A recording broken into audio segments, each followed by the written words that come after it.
कहानी शुरू होती है एक जंगल को दिखाते हुए। एक आदमी पागलों की तरह इस जंगल से निकलने की कोशिश में था। जंगल इतना घना था कि यहाँ से बाहर जाने का कोई रास्ता नहीं नजर आ रहा था। ये इंसान सूरज को देखते हुए आगे बढ़ा था, लेकिन अब सूरज भी ढल चुका था। लेकिन उसने भागना नहीं छोड़ा। भागते भागते एक पॉइंट आया जहाँ एक फेरी के स्केलेटन पे उसे लिखा मिला पॉइंट ऑफ नो रिटर्न, यानी यहाँ से कोई वापस नहीं जा सकता। इस बोर्ड को देखकर परेशानी उसके चेहरे पे साफ जाहिर थी। अंधेरा गहरा हो जाता है और एकदम से सारे परिंदे उड़कर यहाँ से चले जाते हैं। छुपने की कोई जगह भी नहीं थी। ये आदमी बहुत ज्यादा डर रहा था, इसीलिए दरख्त के ऊपर चढ़ जाता है और उसकी बदकिस्मती कि वो इतने ऊंचे दरख्त से गिर गया। इससे पहले कि वो बेहोश हो जाता, हम देखते हैं कि कोई उसे खींच के ले गया। खींचने वाला कौन था ये नहीं दिखाया गया, लेकिन हमें इस आदमी की दर्द भरी चीखें सुनाई दी गई। सीन कट होता है और हमें 6 दिन बाद शहर में मीना नाम की एक लड़की को दिखाया जाता है। मीना की कोई दोस्त या फैमिली नहीं थी सिवाय एक बहन के। इस टाइम वो जिस पेट स्टोर पे काम कर रही थी, उसके बॉस उसे एक पैरेट को जू पे छोड़ कर आने का ऑर्डर देते हैं। मीना इस पैरेट को उठाकर अपने घर ले जाती है क्योंकि उसे अगले दिन जू जाना था।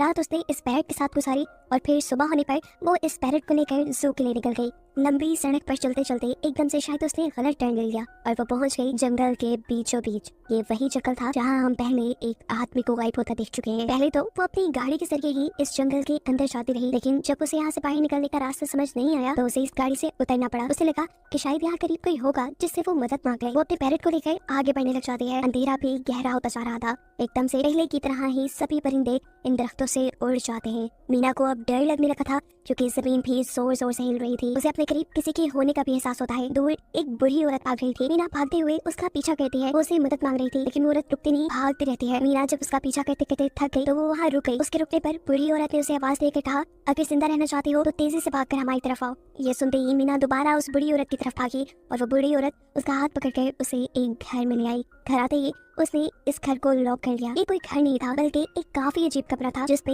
एक बहुत बड़ा सा मिरर लगा हुआ था। इस बुढ़ी औरत के साथ यहाँ 2 और लोग भी थे। मीना घबराकर इन लोगों से पूछती है ये कौन सी जगह है। ये लोग कोई जवाब नहीं देते और उसे मिरर के सामने खड़े होने को कहते हैं क्योंकि कोई उन्हें देखने आने वाला था। मीना पूछती है आखिर कौन देखने आ रहा है, तो वो बुढ़ी औरत मेडेलाइन जवाब देती है हमें वॉचर्स देखने आ रही है। एकदम से यहाँ अजीबोगरीब आवाजें भी गुजरने लगी। इस बुढ़ी औरत ने बताया कि वॉचर्स तुम्हारे आने से खुश है, वो यहाँ तालियां बजा रही है तुम्हारे लिए। मीना बुरी तरह कंफ्यूज थी। मेडेलाइन जिन्हें वॉचर्स कह रही थी उन्हें ना तो अभी तक मूवी में दिखाया गया और ना ही मीना या किसी और ने उन्हें देखा था। ये रात गुजर जाती है। सुबह होने पर ये लोग इस जगह से बाहर निकल आते हैं। मेडेलाइन बताती है कि वो वॉचर्स सिर्फ रात में ही बाहर निकलते हैं, दिन के वक्त हम लोग जंगल में आजाद घूम सकते हैं। मीना को इस जंगल में नहीं रहना था, वो यहाँ से निकलने के लिए आगे बढ़ जाती है, पर मेडेलाइन कहती है ये तुम्हारा अच्छा फैसला नहीं, इस जंगल से बाहर निकलने का कोई रास्ता नहीं है। रात होने से पहले पहले हमें इस घर में वापस आना पड़ता है। अगर तुम लेट हो गई तो तुम अपनी जान से हाथ धो बैठोगी। मीना किसी की बात नहीं सुनती और अपने पैरेट को लिए आगे बढ़ती रहती है। आगे बढ़ने पर उसे भी वही साइन दिखाई दिए, पॉइंट ऑफ नो रिटर्न वाले। इन्हें देखकर वो घबरा तो गई, लेकिन पहले वाली लड़की की तरह ही वो सूरज को देखकर सूरज के डायरेक्शन में आगे बढ़ती रही, पर जंगल से निकलने में कामयाब नहीं हो सकी। एकदम से उस जमीन के नीचे हलचल महसूस हुई। वो डर गई और वापस उसी घर की तरफ भागी। वो हार चुकी थी। यहाँ मेडेलाइन उसे हौसला देती है और कहती है कि सिर्फ तुम ही नहीं जिसने यहाँ से निकलने की कोशिश की और हार गई, हम भी तुम्हारी तरह ही हार कर यहाँ रुके हैं। यहाँ से बाहर निकलने का कोई रास्ता नहीं। ये जंगल आत्माओं को अपनी तरफ लेकर आता है और फिर अजीब अजीब चीजें इंसानों को दिखाता है। ये तुम्हें पागल भी कर सकता है, इसलिए अगर जिंदा रहना चाहती हो तो हमारे साथ ही रहो। ये जंगल एक शिकारी है और हम सब उसका शिकार। मेडेलाइन उसे पॉइंट ऑफ नो रिटर्न वाले काफी सारे साइन बोर्ड दिखाती है जो कि जंगल में गोल दायरे में लगाए गए थे। मेडेलाइन बताती है कि ये हमारे घर से आधे दिन के फासले पे लगे हैं, अगर इससे आगे गए तो वापस लौटना मुश्किल हो जाएगा, इसलिए कभी भी ये तुम्हें नजर आए तो तुम इन्हें इग्नोर मत करना। मीना पूछती है ये सब किसने बनाया, तो वो जवाब देती है ये एक प्रोफेसर ने बनाया था। रात हो जाती है कि लोग वापस उस घर के अंदर आ जाते हैं। हर रात वॉचर्स उन्हें देखने के लिए आते थे। आज कीरा नामी लड़की उनके सामने डांस करती है और कहती है ये सब उन्हें पसंद है। ऐसा नहीं था कि इन चारों को हर रात वॉचर्स के सामने खड़ा ही रहना पड़ता था। ये लोग जो चाहते वो कर सकते थे, लेकिन उनकी तरफ अपनी कमर नहीं कर सकते थे। रात में तो इन्हें सिर्फ वॉचर्स का मसला था, लेकिन दिन में भी इन्हें बहुत मुश्किलों का सामना करना पड़ता था। ये जंगल से हर रोज कुछ न कुछ हंट करके लेके आते थे जिनसे इनका गुजारा होता था। अगले दिन कीरा और मीना दोनों जंगल में खाना इकट्ठा करने के लिए जाती है। मीना कीरा से सवाल करती है आखिर के वॉचर्स चाहते क्या है। कीरा बताती है मुझे भी कुछ खास नहीं पता, लेकिन मेडेलाइन के पास एक थ्योरी है। उसके मुताबिक ये वॉचर्स हमें देखते हैं, हमें ऑब्जर्व करते हैं, लेकिन अगर हमने इन वॉचर्स को देखा तो हम पागल हो जाएंगे। कीरा अब उसे एक गड्ढा दिखाती है और कहती है ऐसे बहुत से गड्ढे जंगल में मौजूद हैं। दिन के वक्त ये सारे के सारे वॉचर्स इन गड्ढों में रहते हैं और रात में वो यहाँ से बाहर निकल आते हैं। मीना कीरा को बताती है कि उन्हें यहाँ फंसे हुए 6 महीने हो गए हैं। कीरा का हस्बैंड जंगल में रास्ता ढूंढने के लिए निकला है। उसे उम्मीद है कि वो जरूर रास्ता ढूंढ कर वापस आएगा और वो लोग यहाँ से बाहर निकल पाएंगे। हमें मालूम होता है कि असल में कीरा का हस्बैंड वही आदमी था जिसे हमने मूवी के स्टार्ट में देखा, जिसे को यहाँ से ले गया। अपने घर के करीब वापस आने पर मैडेलाइन मीना को 3 रूल समझाती है यहाँ पर जिंदा रहने के। सबसे पहला कि वो रात के वक्त अपने घर का दरवाजा नहीं खोलेगी। दूसरा कि रात में वो आईने की तरफ अपनी कमर नहीं करेगी। और तीसरा ये कि दिन के वक्त वो उन गढ़ों के पास नहीं जाएगी और जितना हो सके रोशनी में रहेगी। अब इस रात मीना उन वॉचर्स के बारे में जानना चाहती थी, इसलिए वो मिरर के साथ कान लगाकर आवाजें सुनने की कोशिश करती है। जब उसे कुछ सुनाई नहीं देता तो वो मिरर की तरफ अपनी कमर कर लेती है और ऐसा करने पर उन वॉचर्स को गुस्सा आ चुका था। वो लोग जोर जोर से उस मिरर को मारने लग जाते हैं, यहाँ तक कि मिरर के अंदर क्रैक भी आ जाता है। शोर से मैडेलाइन भी उठ जाती है और वो मीना को मिरर की तरफ खड़े रहने को कहती है। ऐसा करने पे उनका गुस्सा ठंडा हो सकता था। खैर ये रात बिखर जाती है और अगले दिन मीना डैनियल के साथ शिकार पर निकलती है। मीना क्योंकि अपने अच्छे दिन यहाँ जाया नहीं करना चाहती थी, इसलिए वो यहाँ से निकलने की तैयारी कर रही थी। वो डैनियल से पूछती है क्या आज तक तुमने किसी वॉचर को देखा? डैनियल ना में जवाब देता है। तब मीना डैनियल को समझाती है कि मुझे लगता है कि ये सब मैडेलाइन की बनाई हुई कहानियां हैं जिसके अंदर वो हमें फंसा रही है। हमें जरूर इन गढ़ों को जाकर चेक करना चाहिए, शायद हमें यहाँ से बाहर जाने का कोई रास्ता मिल जाए। डैनियल जो कि खुद यहाँ से बाहर जाना चाहता था ना की बातें मान लेता है और अब मीना अपने साथ रस्सी बांधकर उस गड्ढे के अंदर उतरती है। रस्सी का दूसरा सिरा डैनियल ने पकड़ा हुआ था कि अगर मीना को कुछ भी हो वो जल्दी से मीना को बाहर की तरफ खींच ले। मीना नीचे गड्ढे में पहुंच जाती है जहाँ उसे बहुत सारे इंसानों का सामान मिलता है। मीना इस सामान को इकट्ठा कर लेती है, जरूर वो जंगल में फंसे हुए इंसानों का ही सामान होगा। रस्सी के सहारे मीना और डैनियल उस सामान को बाहर ले आते हैं और इससे पहले कि मीना उस गड्ढे से बाहर निकलती उसे गड्ढे के अंदर किसी की उंगलियां दिखाई देती हैं। वो ठीक से तो नहीं देख पाई कि ये क्या चीज थी, लेकिन वो डर गई। ये लोग उस सारे सामान को लेकर अपने सेफ हाउस में आ गए जहाँ मैडेलाइन ने उससे पूछा कि ये सामान तुम्हें कहाँ से मिला। ये लोग झूठ बोल देते हैं कि ये सामान उन्हें जंगल से मिला है। मैडेलाइन को इस जंगल में रहते हुए बहुत अरसा गुजर चुका था। वो जानती थी कि ऐसा सामान उसे जंगल से नहीं बल्कि गड्ढे से मिला होगा। वो मीना से पूछती रह जाती है बताओ तुमने गड्ढे के अंदर क्या देखा, लेकिन मीना उसे कुछ नहीं बताती। अब इन लोगों को गड्ढे से एक कैमरा भी मिला था। इस कैमरा को सीसीटीवी कैमरा बनाकर डैनियल और मीना इस घर के बाहर लगा देते हैं ताकि ये लोग भी वॉचर्स को देख पाए। मैडेलाइन उनको समझाती रह जाती है ये तुम गलत कर रही हो, लेकिन ये दोनों उसकी एक नहीं सुनते। आज ये लोग वॉचर्स के इंतजार में बैठे थे ताकि इन्हें वो देख पाए। अभी तक वॉचर्स नहीं आए थे, लेकिन आज इनके साथ कुछ अजीब होता है। उनका दरवाजा खटखटाया जाता है। ये लोग कैमरे से देखते हैं तो वहाँ उन्हें इंसानी टांगे दिखाई दे रही थी। बाहर जो कोई भी था वो कीरा के हस्बैंड की आवाज में बात कर रहा था। कीरा को लगा कि जरूर उसका हस्बैंड यहाँ से बाहर निकलने का रास्ता ढूंढ आया है। वो जल्दी से उठकर के दरवाजा खोलने के लिए जाती है, लेकिन मैडेलाइन उसे रोक देती है और कहती है तुम ये दरवाजा नहीं खोल सकती। मैं जानती हूँ भाई तुम्हारे हस्बैंड नहीं है। कीरा को मैडेलाइन की बातों पर यकीन नहीं था, इसलिए मैडेलाइन कहती है तुम इसका इम्तिहान ले लो। तुम मुझसे कोई ऐसी बात पूछो जिसके बारे में सिर्फ तुम या तुम्हारा हस्बैंड जानता हो। कीरा बाहर खड़े हुए इंसान से एक किताब के बारे में सवाल करती है जिसके बारे में उसे पता होना चाहिए था, लेकिन जब बाहर खड़ा हुआ इंसान कोई जवाब नहीं देता तो ये समझ जाते हैं कि ये वॉचर ही है। ये जब दरवाजा नहीं खोलते तो वॉचर इनके बाहर लगाए हुए कैमरा को तोड़ देता है। सभी वॉचर अब गुस्से में आ चुके थे। वो इनके घर के बाहर लगा हुआ शीशा भी तोड़ने वाले थे, लेकिन ये सब लोग शीशे के सामने खड़े हो जाते हैं। उनके ऐसा करने पर वॉचर्स ने शीशा तोड़ना बंद कर दिया और वो इनको मारने नहीं आए। रात इनके साथ काफी सारी गलत चीजें हो गई थी, इसीलिए डैनियल और मीना ने डिसाइड किया कि वो मैडेलाइन को सच बता देंगे कि वो गड्ढे में गए थे। और इस बात से वो बहुत ज्यादा गुस्सा हो जाती है कि उन्होंने एक रूल तोड़ दिया था। मैडेलाइन उस गड्ढे से लाया हुआ सारा सामान उठाकर वापस उसी गड्ढे में फेंक देती है और अब ना चाहते हुए मीना भी यही रहने वाली थी। वक्त गुजरता गया, मौसम भी बदल गया, सर्दियाँ आ गई थी, लेकिन अभी तक ये लोग यही फंसे थे।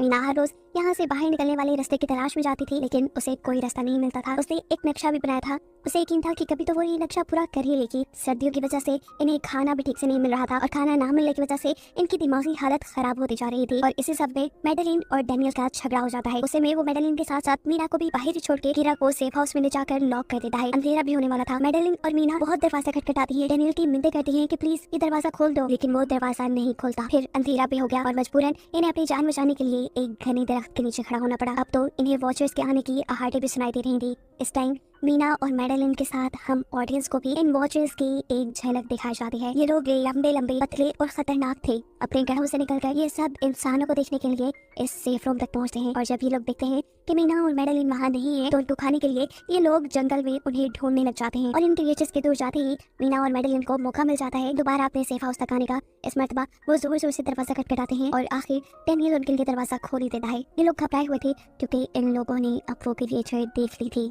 मैडेलिन इन सबसे आकर कहती है कि मैंने तुमसे झूठ बोला था कि मैं यहाँ पे फंस गई। असल में मैं इन्हीं क्रिएचर्स की तलाश में यहाँ आई थी क्योंकि मैंने किताबों में पढ़ रखा था कि ये सारे क्रिएचर्स परियां हैं, फेरीज हैं, लेकिन यहाँ आकर मैंने जब इन्हें देखा तो मुझे पता चला कि ये तो मॉन्स्टर यानी राक्षस हैं और साथ ही साथ काफी अक्लमंद भी। ये लोग भेस बदल सकते हैं। मैंने जिसको देखा था उसने बिल्कुल मेरे जैसा ही अपना रूप बना लिया था, बस उसके बाल थोड़े बिखरे हुए और आंखों के नीचे गड़े थे। मैंने उनकी इन हरकतों से अंदाजा लगाया कि वो हम जैसा बनने के लिए हर रोज कुछ सीखते हैं, इसीलिए ये हर रोज आकर हमें ऑब्जर्व करते हैं और जो काम हम करते हैं वैसे ही काम ये लोग करने लग जाते हैं। इनकी इन्हीं बातों के दौरान दोबारा दरवाजे पे खटखटाहट होती है। ये क्रिएचर्स अब इन्हीं की तरह बोल रही थी। वो अंदर आना चाहती थी लेकिन ये दरवाजा नहीं खोल सकते थे। अगर ये दरवाजा ना भी खोलते फिर भी क्या हो जाता, उनके क्रिएचर्स में इतनी ताकत थी कि वो इस लोहे के दरवाजे को तोड़ के अंदर आ जाए। इन लोगों को भी छुपना था, सभी को कुछ समझ नहीं आ रही थी। पर अचानक डेनियल की नजर फर्श पे पड़ती है। यहाँ फर्श थोड़ा ऊपर नीचे था। वो जैसे ही कारपेट उठाकर दिख रहा है तो नीचे एक बंकर था। ये लोग बिना वक्त जाए किए उस बंकर का दरवाजा खोल के उसके अंदर चले जाते हैं और फिर बंकर बंद कर लेते हैं।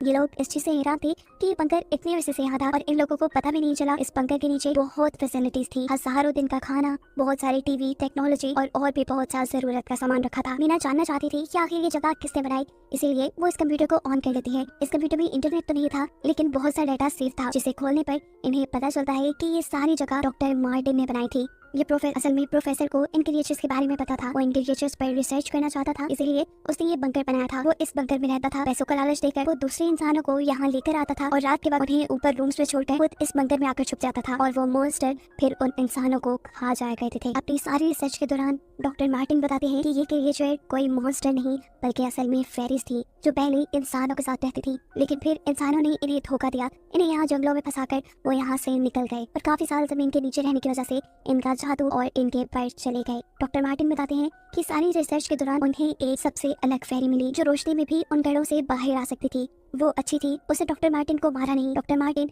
उसे यहाँ ले आया। वो फेरी मार्टिन के साथ रहकर सब कुछ सीख गई, लेकिन थोड़े अरसे बाद इन दोनों के अंदर कोई लड़ाई हो गई। इस कंप्यूटर में बहुत सी वीडियोस थी और हर वीडियो में डॉक्टर मार्टिन ने कुछ ना कुछ बताया हुआ था। मीना बस ये जानना चाहती थी कि आखिर में क्या हुआ, इसीलिए वो सबसे आखिरी वीडियो प्ले करती है जिसमें वो देखती है कि प्रोफेसर खुद को और उस फेरी को मारने वाली है। मरने से पहले वो इस जंगल में फंसे हुए लोगों के लिए यहाँ से निकलने का रास्ता बता देता है और कहता है कि शाम में जिस डायरेक्शन में परिंदे भागते हैं उसी डायरेक्शन में भागने से वो लोग इस जंगल से निकल सकते हैं। उसने इस रिकॉर्डेड मैसेज में कहा था कि अगर कोई इस जंगल से निकलने में कामयाब हो गया तो यूनिवर्सिटी में जाकर मेरी सारी रिसर्च तबाह कर देना। बस कुछ राज से रहने चाहिए। मैंने यहाँ आकर बहुत बड़ी गलती कर दी। मैं वो दुनिया नहीं बना सका जिसका मैंने ख्वाब देखा था। मैं इंसानों और फेरिस को एक साथ नहीं रख पाया। खैर आज रात इनकी काफी खुशी में कटती है क्योंकि इन्हें बाहर जाने का रास्ता मिल गया था। सभी लोग अब बंकर से बाहर निकलते हैं तो देखते हैं कि इनका सेफ हाउस ऑन वॉचर्स ने पूरी तरह तबाह कर दिया है। ये लोग अब यहाँ जंगल से निकलने के रास्ते में बढ़ जाते हैं। वो परिंदे जिनके बारे में प्रोफेसर बता रहे थे वो तो शाम को उड़ने वाले थे, लेकिन इन्हें शाम होने से पहले जंगल से बाहर निकलना था, इसलिए मीना अपने पास मौजूद पैरट को आजाद कर देती है। जिस डायरेक्शन में वो होता है